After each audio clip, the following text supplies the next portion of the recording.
welcome to this Creative Zone and Dubai Businesswoman Council webinar. This is part of the She Leads initiative, an initiative that is aiming at empowering and accelerating 100 women entrepreneurs. Today is our third webinar workshop, and today we have Omar Kiram. It's a real pleasure to have you, Omar. Omar is the CEO of Edelman Middle East and the chairman of PRCA in MENA. Omar is born and raised in Jeddah in Saudi Arabia, and he has over 2 decades of experience in the communications field and marketing and advertising industry. So really we have one of the moguls of the advertising and marketing industries here in the Middle East. And Omar, it's a real pleasure to have you with us. Thank you for this opportunity of sharing this with us today. No, thank you for the great introduction. You absolutely nailed it. Thank you. And it's my pleasure to be part of this. This is such an important initiative, even from Edelman, which is a communications firm by heritage. We have internal initiatives which this aligns with in terms of global women empowerment. And this is also a subject that's close to my heart. One, helping startups, and two, helping entrepreneurs with their business. So thank you. Excellent. So to all the attendees out there, we have over 100 attendees right now. I can see already a few questions. I'm going to leave the chat box open for now, but I encourage everybody that has questions throughout the webinar to address them on the Q&A section so that we can bring them to Omar as we go along this workshop today. And I can see people are asking us to remind them of the LinkedIn group that we have created for She Leads. I think my team of marketing, Neha and Sishan, are there. If you guys can share the LinkedIn group that we have created so everybody can network with one another. And we have our Creative Zone CZ Connect platform. That is another way of bringing everybody together. So Omar, let's get started. I have to share the screen today. Let me see if I find the presentation. I am already a little bit advanced. And today's topics for today is marketing for startups. So you're going to be taking us through the entire sort of scope of what does it mean, marketing for startups, and what are the things that startups should be considering at the beginning of starting their company and throughout their journey.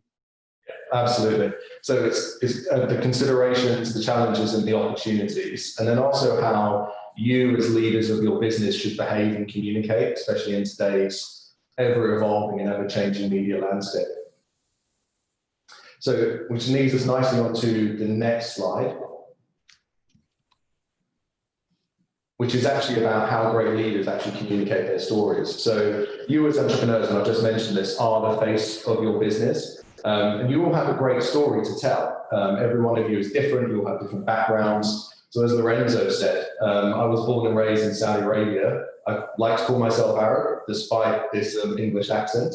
I spent 20 years in communications, including 12 as a British government spokesman.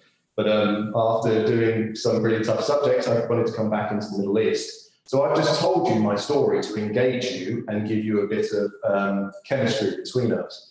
If you go to the next slide, the way leaders do that is through living their behaviors.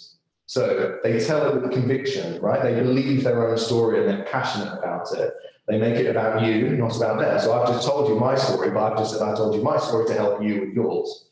And they try to be humble. And I know we have some global leaders in the world, especially in the US, that aren't very humble, and they call themselves the greatest president ever. But they also all tell stories which people can remember. We're all great storytellers, right? And that's what helps us connect with people. And ultimately, and I'll get onto this in a moment, but they prepare for every engagement. And that's so important, is to prepare for the opportunity. And I hope, Lorenzo, the number of viewers don't click down when I actually say this, but if you think about the great communicators of the past and of today, you've obviously got the Tony Blairs of this world, who was very sort of connecting with his residents. Obama was a great communicator because he was very statesmanlike. But then also, you've got the antithesis of that, which is Trump, who is ultimately a great communicator in the sense of he knows his audience, he knows how to reach them, and he knows which channels to reach them. So his is very light language on Twitter to go direct to his base. So these are all leaders that communicate in their own specific ways to connect with their audiences. And that, as business leaders, ultimately, that's what you have to do in terms of, are you attracting investors? Are you looking for partners? Are you looking for clients, customers, etc.? And what we'll get onto throughout this presentation, and I didn't want to do this death by presentation, so I will try and keep it alive, is how we can help you prepare that. So as I said, the considerations, the opportunities, and the challenges you face. If we go to the next slide. Now, what this is essentially saying is that the principles is that you have to live and breathe your business, right? So there was a great quote I saw in my son's book about Muhammad Ali today. And in it, he said, if I see you treating me nicely, but if I see you treating the waiter rudely, I'm going to judge you on that. So what he would have made his perception of an organization or an individual or a partner based on not what he's actually interacting with, but about the way he behaves. Ditto, if you see someone being rude to a client or being late or not being prepared or turning up to something which is not relevant, then again, you would form an opinion and judge. So leaders lead by example and not by force. And clearly communicating about your business, the results of it, the direction, your own personal stories, I'll keep on coming back to that, is visible to all. And there's a slide later on which actually talks about how stories can start anywhere and can live longer. So we all know about Google, right? So if you're interested in someone, you Google them and the history of them comes up. These are all considerations that you need to take into account, one, as you start your business, and then two, as you grow your business as well. We go to the next slide. The media environment is changing. So I started off as an intern in the British government 20 years ago as a student. So I was cutting out newspaper clippings, getting a glue stick, putting it onto a piece of paper and then faxing it to my minister and then making sure that that was in their fax by 7 a.m. every morning. Those days have all changed. The media landscape in the sense of the journalists and newsrooms have all changed. They've got smaller. There aren't the specialists, which they used to be 20 years ago. So no longer have you got the tech journalist, which has been at the Financial Times for 20 years, or you've got the education correspondent, which has been at the National for 20 years or so. Now, newsrooms are more smaller, it's more online, and they're more generalists. And all of this have impacts on you. If we go to the next slide. We can actually break down, and I mentioned this, we can actually break down the right-hand side into two parts, right? So a story can start anywhere is one part, and can live longer is the second part. I'll give you an example of this. The story can start anywhere, first of all. I saw a tweet from a Sharjah business lady who was basically saying that the private sector needed to do better on maternity cover and maternity pay. I retweeted that I reposted that on my own LinkedIn channel. And I said, absolutely agree. Edelman puts his principles of maternity and women empowerment right at the heart of the way we behave. The Dubai Eye presenter saw that on my LinkedIn, and then within 30 minutes or so, my HR director was talking about how Edelman goes over and above on maternity pay. So just because I saw a tweet from someone else, I reposted it, a journalist came to me, my HR director did an interview, and it was great because Edelman was then being kind of telling the world actually what we're doing on an important subject. I've mentioned about and stories live longer. Ditto, if you Google your name, Lorenzo's name, Creative Zone or so, a whole raft of historical content will come up. And that's what people search for, right? So ultimately, what you need to be doing is telling your story proactively, consistently, to make sure that people are aware of you and that there's actually a force field of positive content so people will buy into your business. I've had to take questions on this section, so the leadership part and then the changing media landscape. I think I like to maybe come in here, Omar, and mention something. I see this being such an important element on anybody's journey as an entrepreneur, as a startup. That thing of being your own voice and communicating who you are, what is it that you do, what are the values that you stand for across as being the face of what you're driving as a company.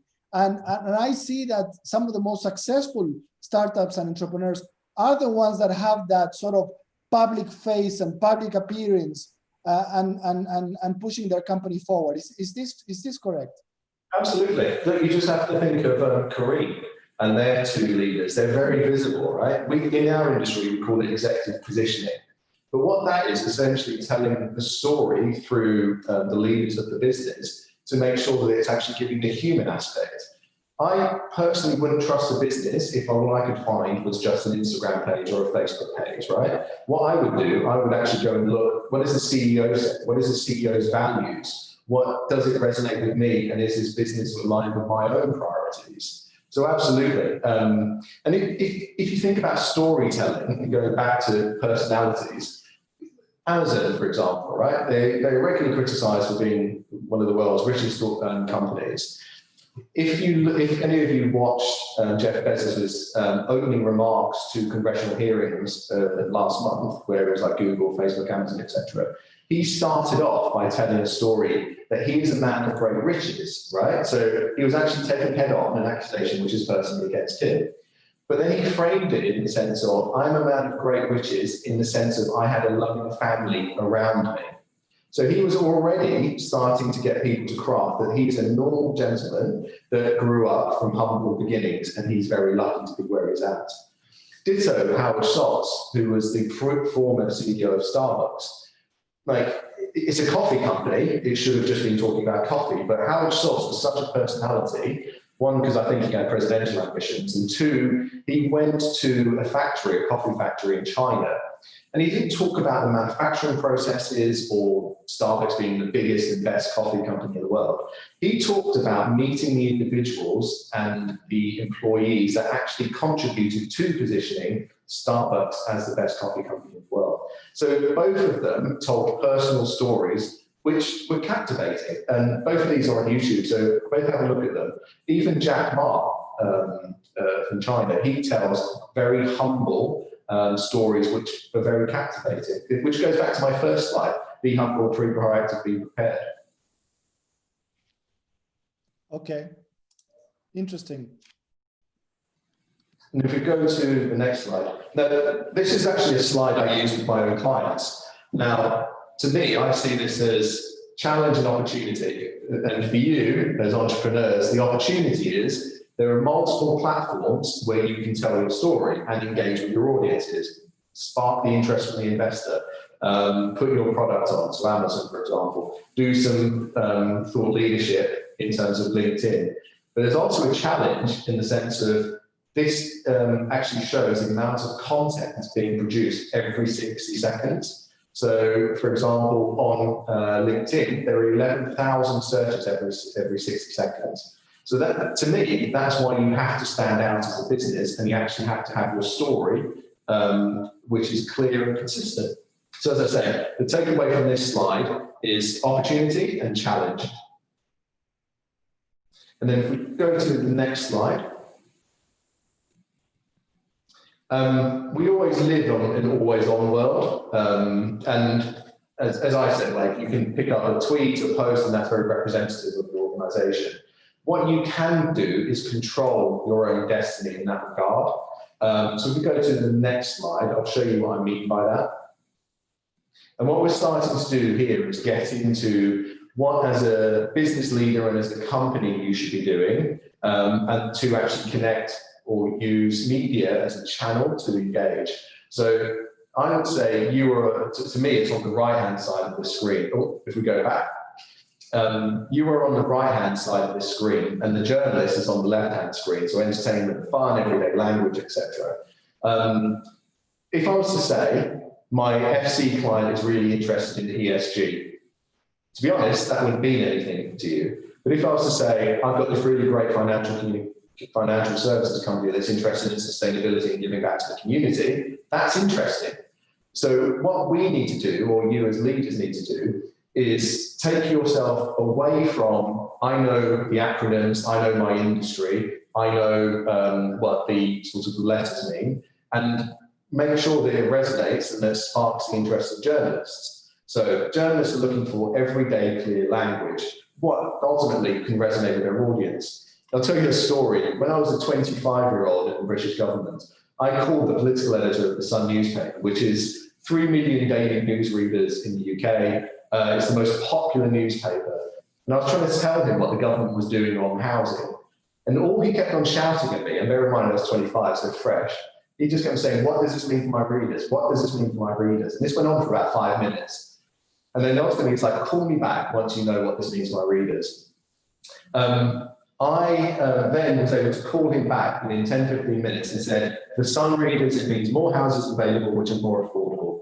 That was the second page story, which is where the political stories go on the Sun newspaper.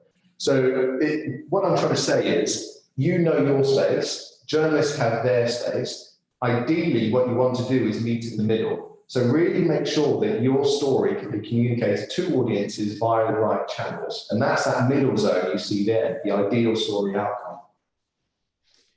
We're starting to get a few good questions, Omar. Maybe at this point we can bring some of these and involve some of the attendees. But there is a good question here that says from Joe, it says, Lorenzo, please ask Omar, can you ever over-communicate? I would say yes. The guy that gave me my break in communications 20 years ago, his story, and I always remember this, again, he told me how he was with the England football team in Italia in 1990, so 30 years ago. He said the England football team wanted to do a press conference and he advised against it. They didn't have their story sorted, but they were like, oh, we'll just go up, we'll just talk, we'll talk about football or the footballers' preparation, etc. He said they got absolutely torn apart because they weren't prepared and the media were then controlling the agenda. They were essentially over-communicating and they weren't prepared for that. But he was saying, as a professional, do not do this press conference. And also, you can over-communicate. People will become lethargic to your story if they keep on seeing and hearing it too much. My advice is, it needs to be the right message at the right opportunity. Otherwise, yeah, there is a bit of fatigue that gets put in there. And what could be the consequences of over-communicating, would you say? So I would say that actually you would turn journalists off, because ultimately journalists and media and audiences want to feel special, that you're putting out content and sort of news or thoughts which are actually, one, credible and two, well thought through. If you go too much, then it's almost like spaghetti against the wall, right? Like you throw it and you see what sticks. Well, if you're strategic in your communications and your thinking, actually what you're doing is building a story with an end goal and objective in mind. There's another good question here. It says, as a business leader, how early should you start telling your story? At launch, at pre-launch? So I think the answer to this one is, once your story is ready and you are comfortable with it, right? The worst thing is to have half-bake a story or half-bake a position, or say we're launching and the website isn't up or you don't have a narrative, your story actually set. So the key priority is set your story first and then start training it. So I'm a big fan of something in the industry we call pitch rolling. And that's actually like warming people up to something coming along. It's like a movie, right? They release trailers to spark your interest. You see a 30-second soundbite. You're like, I want to go to that. That's really interesting. The movie comes out. You're like, wow. And then there's the post reviews. That's almost how we should be thinking in terms of product launches. So pre, during, post. I guess one of the challenges that every startup and every entrepreneur faces at the beginning of their journey is the issue of getting themselves out in the media, to get out in the press, and to be picked up by the press and the media through proper channels of whether newspapers, digital platforms. What can you recommend to startups on what is it that they can do to really be picked up and to become newsworthy on what it is that they're doing? Yeah, I would say have a differentiator. So why is your business different to the rest, and what can you bring to the table? And then also having a point of view. So rather than just going, here's a product, it should be, here's a product which does X, Y, and Z. It solves this problem, or it can contribute to this. We'll actually get onto this towards the next few slides, but actually we say a messaging house. in the industry. And it's actually an illustration of what the top line is, what your business is in one sentence, what the priorities are, what the pillars are, and then what the evidence is on those. So if I was to say, Edelman is the world's largest communications firm, we are. Why can I say that? Because we have more staff than anywhere else in the world, our revenues are the highest in the world, and we have more offices than anywhere in the world. There's evidence, right? But the top line is Edelman is the largest in the world. So you really need to frame your story right from the outset. Interesting. We're getting so many good questions, Omar. There's 120 people connected. The Q&A is flooding with good questions. I'm going to keep on reading a few, and then we continue through your slides. There's one here that says, for me to tell my story, I need to also build an audience, a following. I know telling my story and building an audience goes hand in hand, but how does one build an audience from nothing? I think this is such an important part of it. How do we build an audience to the people that we want to start communicating to? Yeah, I would actually flip it. I would say, who is my audience? So I advise clients on this. What do you want to say? Who do you want to reach? Because, yeah, you can build an audience, but they might not be buying my product. They might not be interested in my business. So I would flip it and say the priority is to identify your audience first. So I advise a couple of Saudi government entities about development projects. The priority there is investors. So, okay, so how are we going to communicate to investors? What's the channels? What's the language? How do we actually connect with them? So, yeah, you should build an audience, but build the right audience. It's like me on Instagram, right? I could have 10,000 followers on Instagram, but one, I could have bought them, and two, they could be absolutely nothing to do with my industry or relevant. So it's quality over quantity is what I would say from the beginning. Excellent. Another good question. How to distinguish the personal story from the brand/company story? Looks like nowadays the audience is hungry for personal, relatable stories, right? Yeah, I would say it's a bit of both. Ultimately, people buy people. And this goes to my point, which Muhammad Ali said, where he was having that dinner, and then if you're rude to the waiter, I will judge you on that. Ultimately, the brand or your business is intrinsically linked to the leadership, because you can't go, we're a really sustainable business which cares about the environment, and then you are flying helicopters, or you have a 4x4 and it's your third car and you're taking private jets, etc. So they're intrinsically linked. So you have to live and breathe that, but both need your story. So again, coming back to me as an example, just because it's the easiest way to do this, my story is, as I said, 20 years experience, British government, born and raised in the Middle East. Edelman's story is that we've been in the region for 12 years. We advise the Abu Dhabi government, Saudi government, etc. So you need that story. You need your sort of corporate brochure, should we say, but you also need to bring it alive via your own personality and your own experience. Excellent.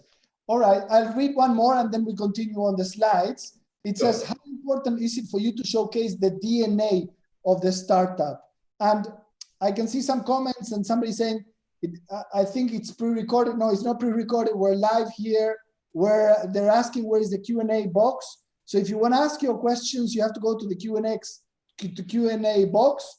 This is not pre-recorded. We're live here. Anybody has any questions, happy to share them here with Omar. So Omar, how important is it for you to showcase the DNA of your startup? I would say it's very important. Ultimately, the DNA of your business is the makeup of it. And the way we normally advise clients on this is to invite journalists to experience your product or your business. Believe it or not, media tours where actually journalists went to factories and saw the process, and was actually started only, 60 years ago. So not many people were actually taking journalists firsthand to immerse themselves in their business. So it's really important to showcase your DNA. But again, it's got to be one, ready in terms of your story, and you've got to make sure that there aren't going to be trips along the way. So your employees going, oh, he's a really bad leader, or actually, I hate it here. So you have to be prepared from that perspective. And also the journalist is looking for something. Media is time poor, and this goes back to that previous slide. they are being slammed with content, right? And like, how do you as a business stand out? But because there are so many opportunities, that is the opportunity to tell your story and tell your story about your business.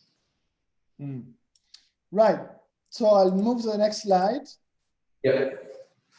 So this is actually quite a nice lead in. So what I'm going to try and advise here is actually crystallizing your story and trying to make it more consistent.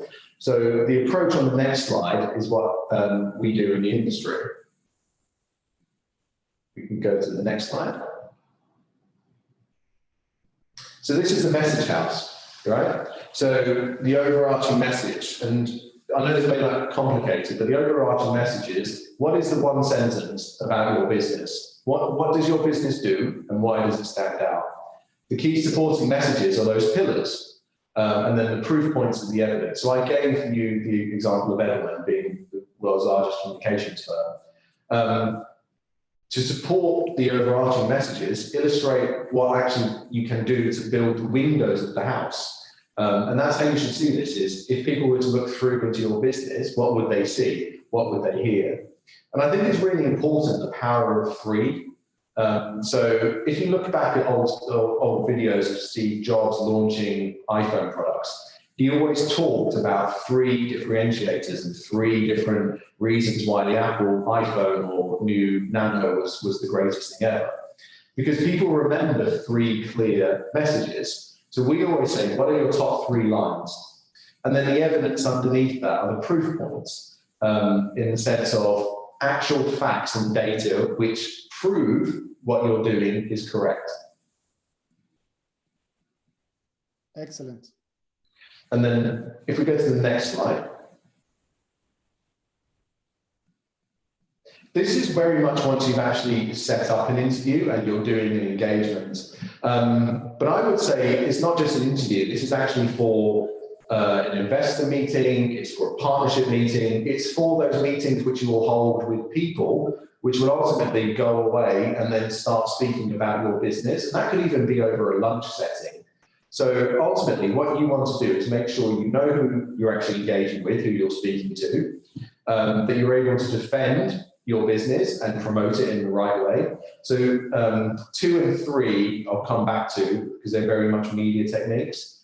Number 4 is staying out of trouble, in the sense of not having critical or sort of views which could be construed against you. And Twitter is a very dark space where people fall into these traps. So if you're a business owner and then you say something on Twitter, unfortunately that can blow up and people start seeing your business associated with some critical comments. And we all see this. If you log on to Twitter and there's been some argument in the US or so, what people have then done is gone onto their LinkedIn page or their business page and screenshot saying Omar is the CEO of X. And then that's shared, yeah? So your own brand is being associated with your business. And then just be positive. Like, if I was just to sit there like this and be like, oh, okay, I'm just doing this because it aligns with Edelman's priorities, that would be such a turn-off.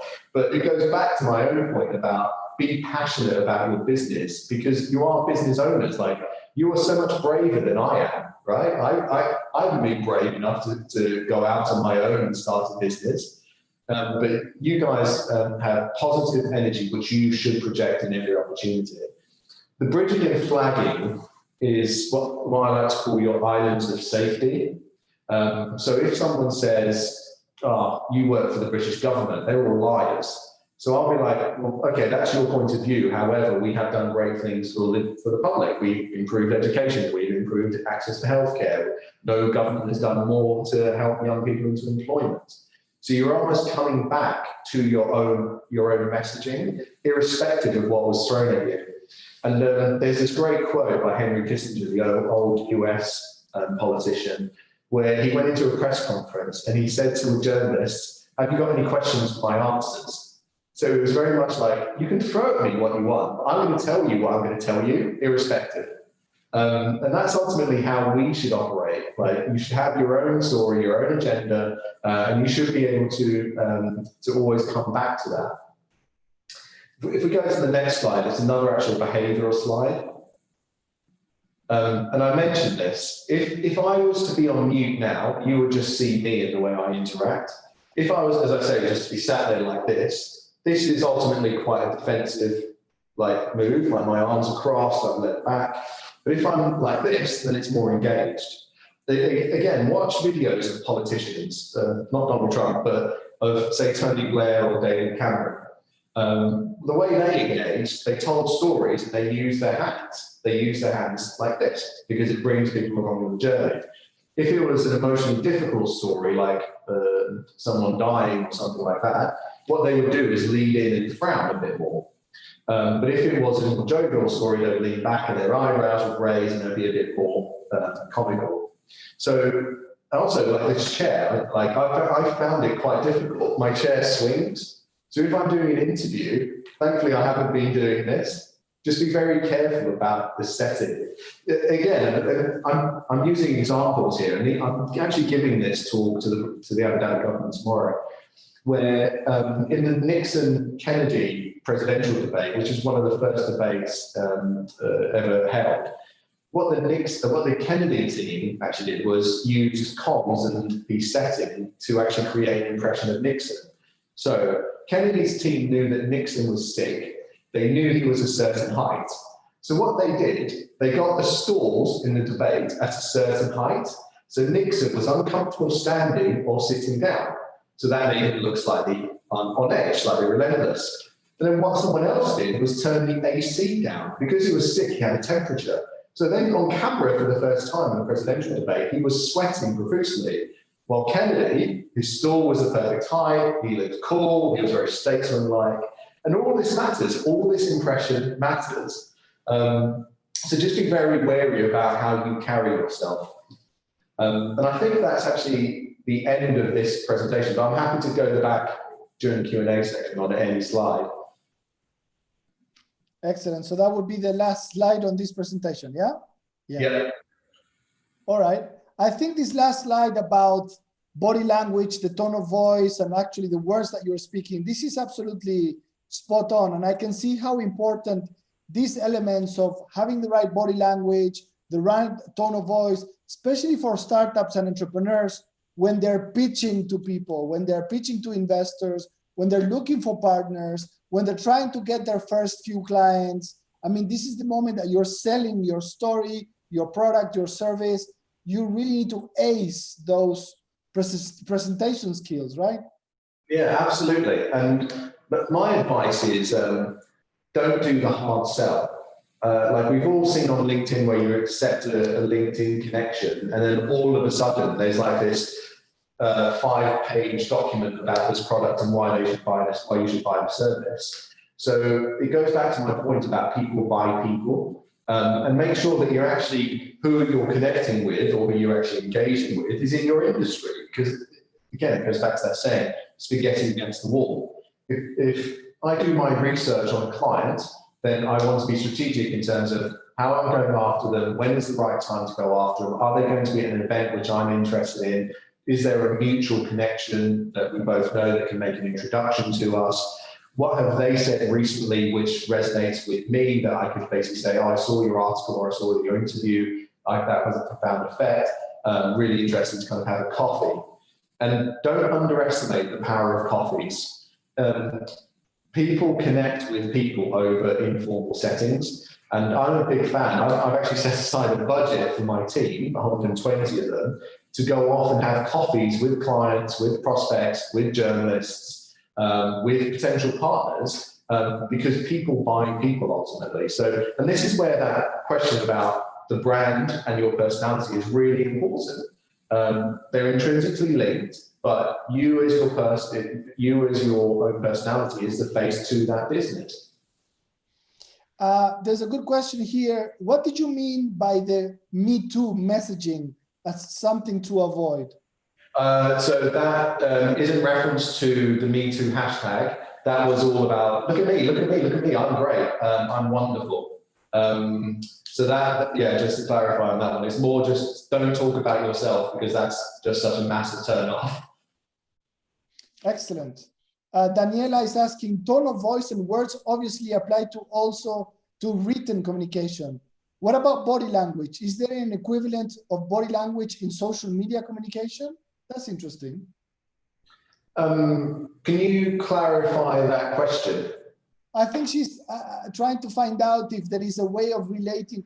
Is there a way of relating body language through social media, through not through video and stuff, but I'm guessing she's asking through the written words. And I think nowadays, what I can say, Daniela, and I think Omar will pick up from this, is even the way that you write on your caption, on your artworks that you put out, you're constantly communicating, and there could be this combination, this link to what you're trying to say with the body language, the way that you use certain icons and things like this could relate to how you're using your body language to communicate. Omar, do you understand where this is being framed?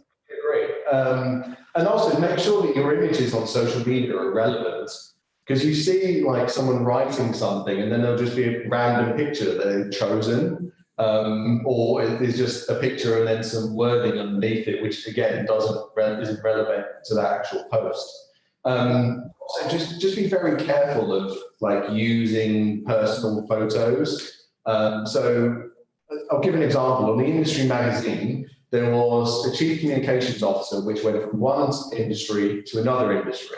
The photo they used was actually of that individual on holiday, and it wasn't professional, but now that's all in the industry media, and everyone's Googling this person, and it's photographs of them on holiday rather than them actually being in a professional setting. So just be very wary of the actual content you put onto social. Excellent. Farseneh is asking, how can we promote ourselves without being a Me Too type of approach? I think this is linked to the question about over-communicating. Now, inherently, people like to talk about themselves rather than you. So the way I do it is talk about other people. So if I want to connect with someone, it goes back to, oh, I saw this article, or that's really interesting, I have a point of view on that. So one is don't over-communicate, and two is, as it says, don't talk about yourself too much. Talk about what your product can mean to audiences and why it's different, and why it stands out from competitors. Interesting. We have another question that says, in a multicultural setting like Dubai, how can we be sure that our body language, tone of voice, and words are culturally sensitive with the receiver? Actually, I might like to say a few things here, Omar, and I'm sure you'll have a few suggestions from our side. When I first came to Dubai 15 years ago and I started doing some work here, this is the one thing that I really liked about this region and about this country, was how humble people are, how welcoming they are, and how much they're willing to hear you out, to hear about who you are and what you're doing. And people that come from other parts of the world, from in Europe, in North America, in South America, you would think, and you will see how difficult it is to even reach certain people. I'm talking about government offices and government officials. And Dubai is and used to be a place that everybody's so open to welcoming, to receiving, as long as you have something interesting to say. The doors are not as closed as developed countries and developed places. Where I'm going with this is that through this journey of meeting people and pitching projects, I learned how crucial it is to communicate with these people in the right way. And I've learned that if you approach people in the right manner, with the right tone of voice, you get so much out of culturally from people from this part of the world that are doing business from here. A lot more than I found from doing business in Europe, in the Americas, and so on. Yeah, I completely agree with you. And the nature of this sort of environment is that people are humble, and that you have to be patient and you have to be polite. Ultimately, you will make wrong turns. You do have to shake a lot of hands, and you do have to drink a lot of coffee. That's just the nature of this. But you've touched on an important point, Lorenzo, in the sense of you have to be culturally important. So when this is my second stint at Edelman. I left to go to a Saudi family business. When I came back, one of the things I wanted to do was make sure that every single one of my team members understood the local Emirati culture. So we all bought these books, which was sort of UAE 101. So the traditions, the ways of working, why falcon is such an important bird for the UAE, why the colours of the flag are, etc. To culturally appreciate being in the Middle East. And one of the things I've done as a business, because we're a global business, is try and educate the rest of the network about unpacking the Middle East. And there's 2 points here. Unpacking the Middle East in the sense of actually Dubai is actually quite different to Abu Dhabi, which is where our regional headquarters and where I am today. The way of doing business is different. And that's very different to my other office in Saudi Arabia, which is a whole different approach to doing business. So my first advice, unpack your geography and your audience to know who you're talking to and know how to engage them. And also, if you are going to engage media in different environments, that's different as well. So I came from a British government political environment, which was very aggressive in the sense of I could put out some communications, they would look for the piece that I did say or the minister I didn't mention or praise, and then they'd say, oh, there's a rift between them. To a media environment, which is more acceptable to taking positive content about startups. So just be very wary about pushing out content ultimately outside of different geographies, because journalists will be looking for different stories, they will be critical, and they'll have different approaches to the way they communicate. Omar, we still, I really thank all the attendees. Still, we have 120 people connected, a lot of good questions. Please keep on putting your questions out. We have another 10, 12 minutes with Omar on this workshop. Good question here, and sometimes I ask myself the same question. Do you recommend working with influencers? Do you do this, and what things should you be wary of? I think I will take the end of that question first. Be wary of the laws and how you actually work with influencers, because the UAE has recently changed the law again about influencers and licenses and how they're paid, etc. So as a business, just be very on top of what the local laws and regulations are. And then again, that goes back to my previous point, that will change upon market on market. So just be very aware that you're covering yourself. Influencers are important, right? If you look on my Twitter feed, one of the latest tweets is actually from Wayne's World, which was a movie released back in 1992, 93. And they were talking about how individuals are using products or companies are using individuals to sell their products. And there's a gentleman in Reebok, and then there's Pepsi and different products. So the influencer model isn't new. I think the way that we've seen them grow is one because of the growth of social media. But the principle of, oh, I've seen it on someone who I respect and I really want to buy that product and it's great, still stands for what it was before, right? There's that British website, ASOS, which is as seen on stars. So, oh, I've seen David Beckham wearing a Lucky 7 t-shirt. I really want that because I like that. So yeah, influencers are important. I would say be very aware of how you engage with them. And also, this goes to, again, another quick response I gave earlier, have the right influencer, right? So if I'm a tech company, what I don't want to do is be talking about babies, for example, when it should be about tech products. So bring in an influencer which was more relevant to your area, rather than kind of crossing swim lanes. Excellent. Daniela is asking, what kind of marketing tools do you suggest for startups with no marketing budgets? Barter deals, collaborations, are these the options? How to strategize them and maximize them? Well, there's no one size fits all, right? It depends on your background, your product, your objectives. And I would say always have a strategy and an objective in place. So what is my objective and how do I get there? That might be, actually, I need a website first, or I should create an app first, or I'm actually going to have a collaboration with this startup because it's mutually beneficial.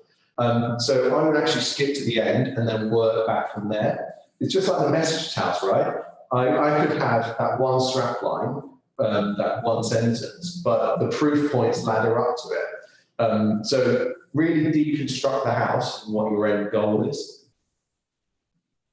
Excellent. Jiggy is asking, what's the best way to do PR for events by startups?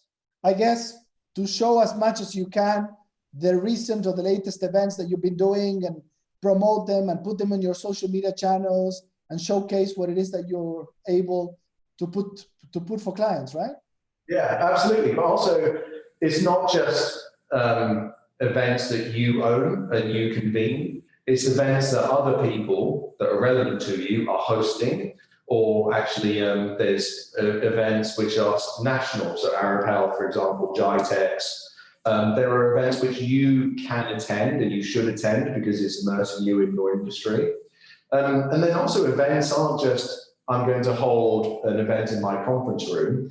It's also just, let's have a get together with 5 key people relevant to me. Why don't I invite them over to dinner, for example? Or why don't I take a couple of people out for lunch or a coffee?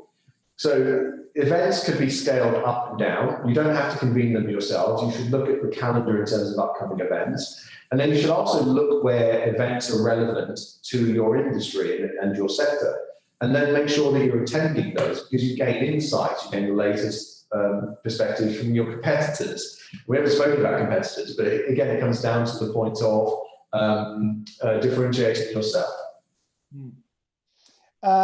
Good question here. Are there unique PR strategies we can look at that have come out during this pandemic? Has the pandemic brought new ways of putting your word out there of who you are and what you do? Yeah, I would say it's shown us that we can actually hold events like this rather than being in person. It's shown that we can work remotely as a team, but also the nature of the work has changed during the pandemic in the past 7 months. And what I mean by that is I had some clients which were tourist clients or retailers. The nature of our work and our counsel and advice for them changed from promoting and trying to get people to buy their products to leadership positioning and employee engagement, as well as crisis management. So CEOs, and I'm assuming you've all realized this, is you probably didn't realize how many distribution lists you were on for companies, and then CEOs were writing personal notes to you, talking about all the actions they've taken to protect their company and their employees and their customers. But also just the employee engagement piece. And I appreciate this is a startup, so your numbers of employees will change, but ultimately your employees are your greatest advocates because they will go home to their friends and their contacts and their partners and talk about what a leader you are, what a business you are, and how great it is to actually work for you and your company. Excellent. Well, I'm really getting so many questions. I think we could be here all day asking you so many of these things. Omar, maybe it's just to ask you more on your personal level. What is it that you do the most nowadays on your day-to-day? Do you advise high government departments? Have you done work with startups that turned into unicorns or that have developed into becoming very successful stories of the UAE? So I'll take the first one. My day in this role is so varied. And as business leaders, that's something that you are going to have to experience. So I could go from advising the CEO to making sure that there are round tables in a room to actually some employee engagement. So the day is never the same. And that's why I enjoy it, right? You thrive on it. And that's why you as business leaders are great because you've branched out and you want to build something. So there's going to be passion there. And also just the nature of it is no one day is the same. I could be in Saudi Arabia, and the next day I could be in Abu Dhabi, and also in our office in Dubai. That's what makes communication so fun and why I've lasted at it for 20 years. Excellent. Well, I'm honestly not being able to read out loud all of the questions that we're getting. We're getting so many good questions. What would you say are the main challenges that startups are facing nowadays when it comes to marketing? Is it that they don't know properly how to market their own products? Is it an issue to do with the channels we're not using the right channels to communicate? Is it the messaging? Is it that we don't know how to address the right market audience? Where do you feel startups are failing nowadays? This is a really interesting question. And if you look at One, Edelman, other agencies, they've all got a proposition. And I think another agency this week launched a startup proposition where actually these big agencies, again, which would advise government ministers, etc., have noticed the importance of startups. So they all have these propositions which are lower rates, sort of templating out the advice. And we have advised startups in this regard. So was it 6 years ago? So 2014, me and the Edelman team were advising Kareem on their communications in Saudi Arabia and the UAE. So yeah, it's really important. You are literally the foundation of the future economies, and that's why governments around the Middle East and around the world have provided so much support to you and changed the fiscal parameters to allow you to operate, i.e. change cutting license costs, etc. And as an industry, we realise that. I think the challenge is just making sure that, and this is the whole premise of this talk, take into account the considerations, know what the challenges are, and know what the opportunities are. Just bear that in mind, those three things. Excellent. And overall, in the communication space that you are in, how do you see the future of your industry, and what is it coming in the months to come? Would you feel that Dubai and the UAE is looking to reactivate? We're going to go back to our normal type of activities, or is this the new norm? What is it coming on your opinion? So believe it or not, this is my third virus outbreak. So I was in the UK Department of Health in 2009 when H1N1 hit.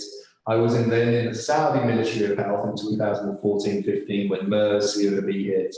And as we are a resilient species, so we always bounce back, and we've learned that we can do things like these events. I think the priority for us going forward is making sure that we can still support our clients, making sure that we're using the latest technology available to keep connecting with them, and then also just being very agile in the way we operate. Just making sure that we're staying on top of trends, we're staying on top of insights coming out. Because ultimately communications hasn't stopped, right? We're just communicating in a different way. Excellent. Well, Omar, I think we're reaching the end of this workshop for today. Really, we can't thank you enough for your time of today and for your advice. To all the attendees, we're going to be sharing the full video of today on your emails. And I think, Omar, are we able to share your presentation as well? Can we send this out to the people that attended today's session? Yeah, no, it would be my pleasure. And we welcome everybody to connect on the LinkedIn group that we created and on the CZ Connect, and continue this conversation offline and online. Omar, what would be your final thoughts for today? What would be your recommendations for the 120 people connected, startups and entrepreneurs? What would you tell them? So I mentioned this, but you are the brave people. You are so much braver than I am. And you will be successful. There will be challenges ahead, but there are plenty of opportunities. So just be resilient, be agile, and be proactive. Omar, thank you so much. Thank you to all the attendees. As you all know, Creative Zone, we're here to help you. We're one of the largest business setup consultancy firms in the UAE. We can help you with all your needs in setting up your business and many other aspects in your entrepreneurial journey. The Dubai Business Movement Council also is a great platform and a networking session and a place where they support women entrepreneurs to develop themselves into becoming successful businesses. Omar, thank you so much. Nadine Halabi from the Dubai Business Movement Council. To all the attendees, thank you so much for attending, and we'll see you in 1 week in the next one. Omar, thank you so much. Thank you, it was my pleasure. Thank you, everybody. See you soon. Bye-bye. Bye.